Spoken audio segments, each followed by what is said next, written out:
want to hear from the Deputy Leader of the Opposition. In silence. My question is to the Prime Minister. On 97 occasions before the last election, the Prime Minister promised to reduce every Australian's power bill by $275. But the government's own budget papers say that power prices will rise by 10%. And last week, the energy regulator said that on July 1, prices will rise by as much as 25%. Prime Minister, how on earth can power prices rise by 25% but fall by $275? Give the call to the Prime Minister. Thanks very much, Mr Speaker. Order. I thank the member for her question, and I note that the member voted against energy price bill relief. Voted against it in this chamber. And I note also that if you compare what was predicted to be the price rises in the October budget and compare it with our budget papers, you'll see that our action in putting price caps on coal and on gas energy have made a substantial difference, and that's what and that's what the experts all say.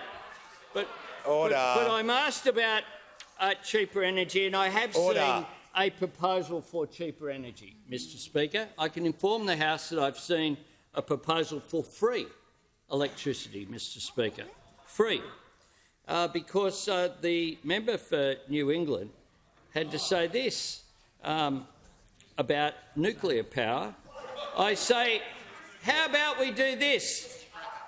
If you can see it, your power is free.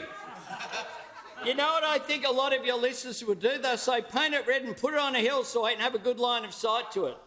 But it wasn't just a one-off, Mr Speaker. It wasn't just a one-off, because the member for Hinkler came in.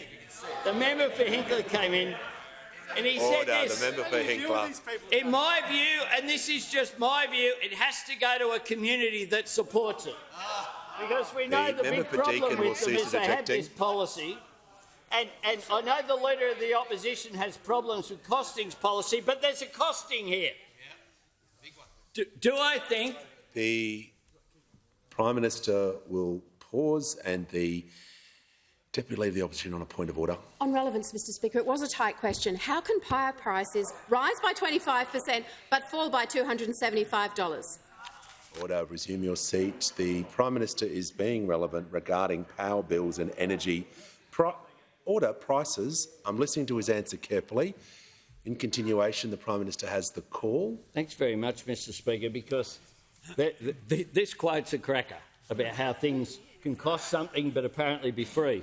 Because in spite of the fact the Leader of the Opposition doesn't believe in costing policies, here's one. Do I think there are communities out there that want a $10 billion facility? There's a costing for you. $10 billion for a small nuke plant, and potentially want to get free electricity for everyone who lives inside of that nuclear reactor. So there you go. It's going to cost $10 billion, but the energy's free. Why didn't we think of that?